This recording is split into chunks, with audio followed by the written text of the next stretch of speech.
నమస్కారాలు. ముఖ్యంగా రాష్ట్ర వ్యాప్తంగా స్థానిక ఎన్నికలకి ఇప్పటికే ప్రభుత్వం అంతా సమాయత్తం చేస్తూ ఉంది. మున్సిపల్ ఎన్నికలు, అదేవిధంగా ఎంపీటీసీ, జెడ్పీటీసీ ఎన్నికలు, గ్రామ పంచాయతీ ఎన్నికలు ఇవన్నీ కూడా ఒక నెల రోజుల కాలంలోన ఇంకా అక్టోబర్ ఆఖరి లోపల పూర్తయ్యే పద్ధతులు నిర్వహిస్తామని చెప్పి ప్రకటించడం ఇప్పటికే ప్రభుత్వ యంత్రాంగం కూడా అంత దానికి సమాయత్తం అవుతా ఉంది. కమ్యూనిస్ట్ పార్టీగా జిల్లాలోన, అదేవిధంగా ప్రధానంగా కర్నూలు నగరంలో గత 5 సంవత్సరాల నుంచి ఈ జిల్లా సమగ్రాభివృద్ధి కోసము, తాగునీటి పెండింగ్లో ఉన్నటువంటి ప్రాజెక్టుల సాధన కోసము, నగర అభివృద్ధి కోసం ప్రధానంగా కర్నూలు నగరంలో ఉన్నటువంటి పేద ప్రజలకి ఇంటి స్థలాలు ఇవ్వాలని చెప్పి, ఈ నగరంలో మౌలిక వసతులు కల్పించాలని చెప్పి, తాగునీటి సమస్యను పరిష్కారం చేయాలని చెప్పి, డ్రైనేజీ వ్యవస్థని అండర్ గ్రౌండ్ డ్రైనేజీ వ్యవస్థ ఏర్పాటు చేయాలని చెప్పి, నగరాన్ని స్మార్ట్ సిటీగా ఏర్పాటు చేయాలని చెప్పి, నగర అభివృద్ధికి నిధులు కేటాయించాలని చెప్పి ఒక 5 సంవత్సరాల నుండి దశల వారీగా అనేక మార్లు నిరంతరం కూడా కార్యక్రమాలు నిర్వహిస్తూ ప్రజలకి దగ్గర కావడం జరిగింది. ఈరోజు స్థానిక ఎన్నికల్లోన మున్సిపాలిటీస్, అదేవిధంగా కార్పొరేషన్కి సంబంధించి మొన్నటి వరకు ఇండైరెక్ట్ అంటే పరోక్ష పద్ధతిలోన చైర్మన్లు ఎన్నుకునే వ్యవస్థ ఉండేది. ఇప్పుడు రాష్ట్ర ప్రభుత్వం అసెంబ్లీలో సవరణ చేసి మున్సిపల్ చైర్మన్ని మున్సిపాలిటీస్తోన, నగరపాలక సంస్థల్లో మేయర్ని ప్రత్యక్ష పద్ధతిలో ఎన్నిక జరుగుతుంది అని చెప్పి ఇప్పటికే సవరణ చేసి దానికి సంబంధించి జీవో కూడా స్పష్టంగా ఇవ్వడం జరిగింది. అందుకే మేము ఒకటే కోరుతా ఉన్నాం, కర్నూలు నగరానికి సంబంధించి అనేక ప్రాంతాల్లోన ఇప్పటికే దాదాపు 40 శాఖలకు పైగా మా పార్టీకి నిర్మాణం ఉంది. అదేవిధంగా మా పార్టీ సభ్యత్వము, ప్రజా సంఘాలు, మా కార్మిక సంఘాలు, విద్యార్థి యువజన సంఘాల సభ్యత్వం కూడా గణనీయంగా ఈ నగరంలో ఉన్న వాటి కార్యక్రమాలు నిరంతరం జరుగుతూ ఉన్నాయి.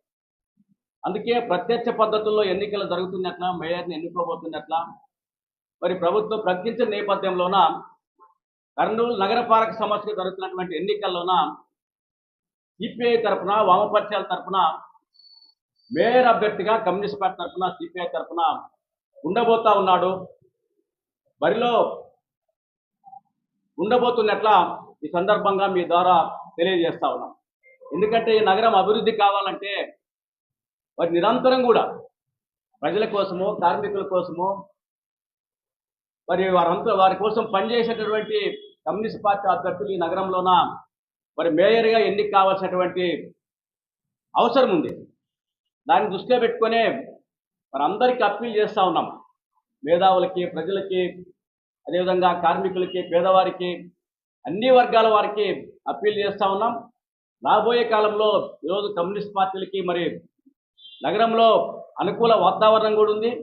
నిరంతరం ప్రజల కోసం పనిచేస్తూ ఉన్నాయి, పోరాటాలు చేస్తూ ఉన్నారు. కమ్యూనిస్ట్ పార్టీ అభ్యర్థుల్ని ఆదరించాలని చెప్పి, ఆశీర్వదించాలని చెప్పి, ఆ పద్ధతుల్లో మేయర్గా కమ్యూనిస్ట్ పార్టీ అభ్యర్థి గెలిస్తే రేపు ఈ నగరం అభివృద్ధి కావడానికి అవకాశం ఉంది. ఈ నగరం అభివృద్ధిలో ముందుకు పోవడానికి అవకాశం ఉంది. ఎందుకంటే బుర్దువా పార్టీల మాదిరిగా కాకుండా ఈ నగర అభివృద్ధి కోసం నిరంతరం కూడా పరితపించే కమ్యూనిస్ట్ పార్టీ అభ్యర్థి ఇక్కడ మేయర్ ఎన్నిక కావాల్సిన అవసరం ఉందని చెప్పి మీ అందరి ద్వారా తెలియజేస్తా ఉన్నాం.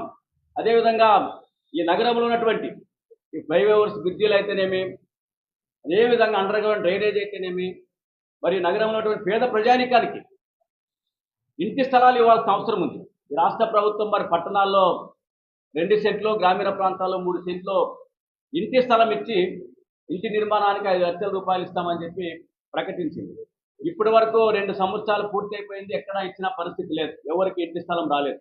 అందుకే కమ్యూనిస్ట్ పార్టీగా అనేక ప్రాంతాల్లో నగరంలో భూ పోరాటాలు నిర్వహించి అనేక కాలనీలని ఏర్పాటు చేసి పేద ప్రజలకి ఇంటి స్థలాలు ఇవ్వడం జరిగింది. భవిష్యత్తులో కూడా అలాంటి పద్ధతుల్లో ప్రభుత్వాలు పేద ప్రజల పట్ల ఏమాత్రం కూడా స్థలాలు ఇవ్వడానికి కూడా వాళ్ళకి ఇష్టం లేదు. రాబోయే కాలంలో మరింత ప్రభుత్వ స్థలాలను గుర్తించి పేద ప్రజలకి భూ పోరాటాల ద్వారా ఇంటి స్థలాలు ఇవ్వడానికి కూడా మేము ముందుకు పోతామని చెప్పి, ఆ పద్ధతుల్లో నగరంలో ఉండేటటువంటి పెద్దలు, మేధావులంతా కూడా ప్రజలంతా కూడా ఆలోచన చేయాలని చెప్పి సిపిఐగా మేయర్ అభ్యర్థిగా రంగంలో ఉండడం జరుగుతుంది కాబట్టి అందరూ కూడా మద్దతు ఇవ్వాలని చెప్పి ఆశీర్వదించాలని చెప్పి ఈ సందర్భంగా మీ ద్వారా అందరికీ కూడా మనవి చేస్తా ఉన్నాం.